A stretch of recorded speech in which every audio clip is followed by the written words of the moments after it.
Alafia, and welcome once again to the online IFA classroom. My name is David Graham, or Awo Ifa Foray, at the IFA Foundation International. And today I want to do part two of the blood versus bloodless discussion, kind of put a bow on the whole thing, and hopefully be done talking about it for a long time. But before we start with that, I just want to say thank you to those individuals. In the last week or so, I've received a number of emails kind of validating the exact purpose of the YouTube channel and of the work that I'm doing.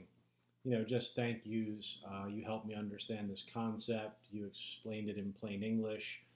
I never got it before, now I do. Keep doing the work that you're doing, etc. As you may or may not know, there is no compensation for this. No one pays me to make these videos.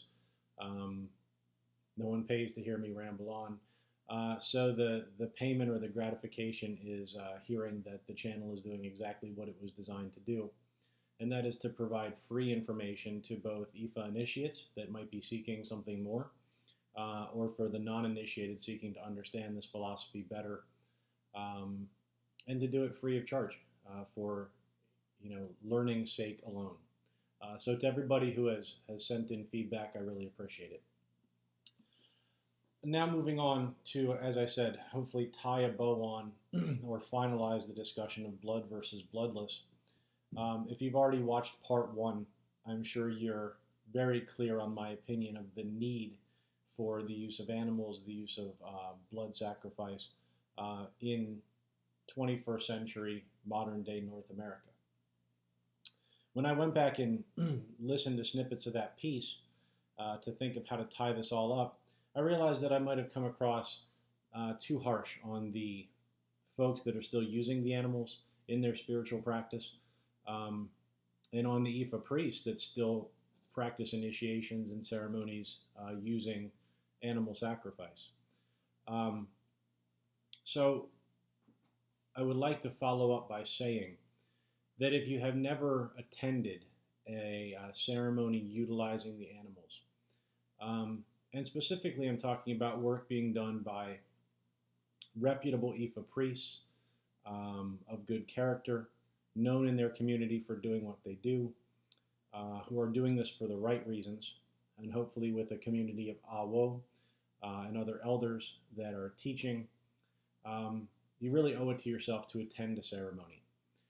The reason being is that while I don't feel that the animals are necessary in my IFA practice, and many of the elders that I work with no longer utilize the animals, the truth is that if the animal allows the IFA priest to make a strong connection, allows them to bridge between themselves and the energies that they're working with, and if the animal evokes a strong visceral connection for the individual receiving the ceremony, and if it is handled properly and dispatched with respect and hopefully consumed by all in attendance, it's a very profound and moving experience. And I think that the truth is, if you have a heart and you witness a ceremony performed in this way, you will have no choice but to be very moved. And that's the purpose. That was another reason that the animals were used, to tap into that visceral gut energy and gut response, to allow the IFA priest to make the connection for the individual, to allow the individual to make the connection, to feel the energy. And as a more practical note, unless you're a vegetarian, you'd be amazed how many folks in our society today are completely disconnected from where their food comes from. They know that they go to Publix or the grocery store.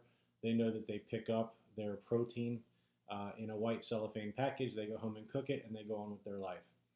And animal sacrifice serves as a reminder, a wake-up call, or if you've never seen it before, a true learning experience of where your dinner comes from, and that it was alive and it had a consciousness of its own, and that hopefully in witnessing those events we treat our livestock with more respect, more dignity. We honor the sacrifice that they make. We dispatch them as quickly and painlessly as possible, and we learn to utilize every part of the animal. Ifa is very much about living in a symbiotic relationship with the universe that we are a part of, the planet that we live on, one another, and all of the forms of consciousness that are here. And that is inclusive of the animals, the plants, in every facet that we utilize them. Ifa definitely doesn't say don't eat meat, but I believe that Ifa would say to respect that animal, respect its sacrifice, honor it as such, and utilize it for the betterment of yourself and those in your community. And so I said all of that to say that if you have never attended a ceremony using animals, that you really owe it to yourself to go, maybe just one time, and learn what that's all about and why it has been used, why it was such a profound experience. Partake of the meal that should be cooked with the meat of the animal, and ingest some of that good ashe. Um, I don't have a whole lot to add to the subject apart from the first video. I did not receive the pouring in of emails that I figured I would about, you can't do this bloodless. Blood has always been used. This is the way that it's always been done. And that does two things for me. One, it makes me very happy that I don't have to answer a slew of emails like that. But two, the people that did comment, it's clear to me that they get it. And what they get is, going back to another video that I've done, that it can't be about doing something because that's the way that it's always been done.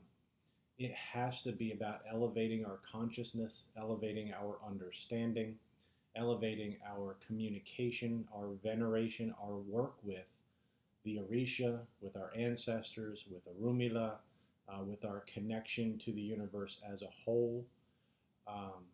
That is the beauty, the power, the results of what we do. It's not that Eshu always needs a rooster to cure this problem. It's that a rooster was used traditionally in the cultural, historical, and geographical context, but now there might be better ways to do things. And if there are better ways to do things, we owe it to ourselves, to our planet, to our community, to find the ways that work best for us now. And this applies to everything in Ifa that we do.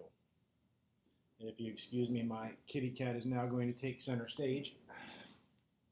So I'll speak to this more when we speak about divination and about Padaki and about mistaking, the Padaki say this, so this is the way that it always is. They were, again, cultural, geographical, historical. They applied to that moment in time. But if Ifa teaches anything, it's that everything in the universe is always changing and that we must change with it in order to succeed. So that's my final take on blood versus bloodless. As always, I'm here for questions, comments, concerns. Either email me at the IFA Foundation or through YouTube. And I'd be happy to answer anything that you got. Until next time, take care of yourself and take care of each other.